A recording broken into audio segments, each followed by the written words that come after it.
Good evening. The news summary for this Tuesday, 20th September. The former Minister of Finance, Dr. Peter Larose, has died this morning after a long illness.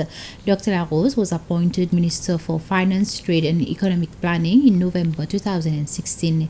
He held the position for 2 years. He was forced to step down for medical reasons. Dr. Larose began his career at the Seychelles Central Bank, the Ministry of Finance, as well as the private sector. In 2008, he joined the World Bank in Washington, D.C., initially as an advisor. He went on to become one of World Bank's regional directors in Africa. Dr. Larose has been described as a professional with a vast experience in finance, accounting, economics, and banking. And President Wever Ramkalawan has expressed his condolences to the family and loved ones of Dr. Larose. He noted that Dr. Larose served his country with devotion and professionalism. The president added that he made significant contribution to his country, particularly in the field of finance. President Ramkalawan stressed that Dr. Larose always put his country first. In his tribute, the Minister for Finance, National Planning and Trade, Nadia Hassan, spoke of his sadness upon learning of the death of Dr. Larose. He noted that Dr. Larose showed commitment, discipline, and seriousness throughout his career. The population should be more preoccupied with the destruction caused by illegal drugs and not how the fight against the scourge is being carried out. Designated Minister Jean-François Ferrari made the comments in the National Assembly this morning. He was responding to questions from the leader of the opposition, Sébastien Pillet, on the ongoing operation by the police with the assistance of the military to root out the drug traffickers.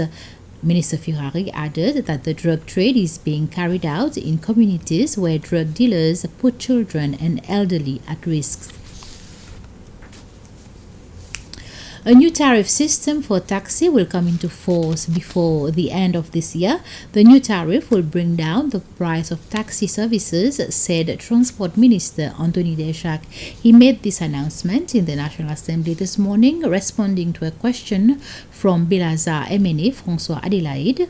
Minister Deschamps said the Department of Transport is amending the relevant regulations that will not only relook at the tariff but also increase penalties for failure to install meters in taxis from 10,000 rupees to 20,000 rupees.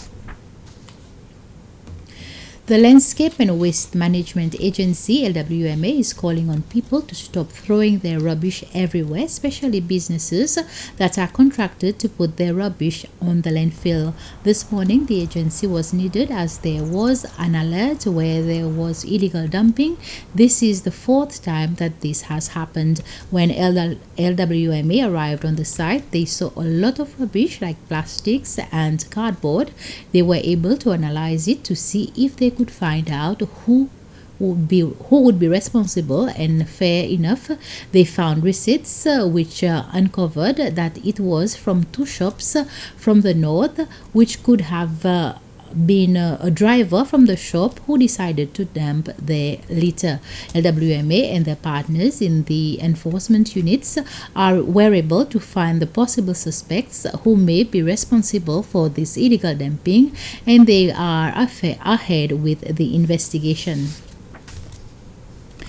Following the sharing of violent altercations outside the renowned Waves Bar and Restaurant, better known as Bar Pissé, on social media, the Seychelles Fishing Authority SFA, the landlord of the property, says that a police investigation is ongoing as well as an internal inquiry. As owner of the establishment, the property, SFA is aware of the incident that happened over the weekend, and that the police intervened as well. So we won't be commenting on the details of the incident. However, we can say that we are doing an internal investigation to ascertain whether there's any breach of the contract between the proprietor of the business and SFA. And following that, appropriate actions and measures will be undertaken on our side. A group of police officers participated in a blood drive today. The officers were from different sections, including from the Seychelles prison and some of the trainees from the police academy. The blood drive is one among several activities that have been planned around Seychelles Police Day, which is tomorrow. Several police officers explain why they believe the blood drive to be important. Today, the police force is organizing a blood drive. Okay, so it involves police officers from different regions. We're coming here to donate blood to aid the blood drive for the Ministry of Health. So we have several components comprised of the Seychelles Police Force, other agencies as a prison division. Donate blood saves life. So one donation saves 3 lives. And again, it helps in our blood drive, which is on demand here in Seychelles.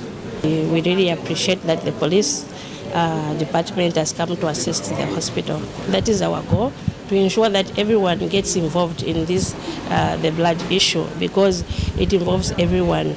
Tomorrow we might not know who's next. So we are encouraging all other companies, those who have not yet called for a blood drive, kindly please call. We really need you to assist us, to help us, to ensure that we always have sufficient blood in the bank.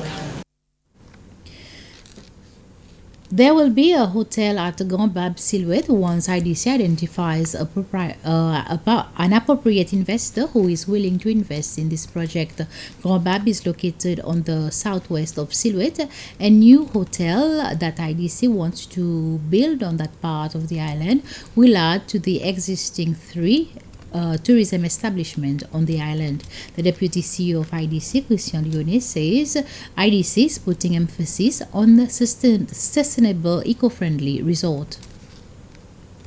We made a request for proposal for development of ecotourism on Grand Bab. Grand Bab is an area of high biodiversity, so we want somebody or a group of investors who want to develop a small eco-lodge type of development of up about 25 rooms. A high yield, low impact development that will bring value to the Grand Bab environment. That's the end of this news summary. Join me at 8 for the news bulletin in Creole. Until then, have a pleasant evening.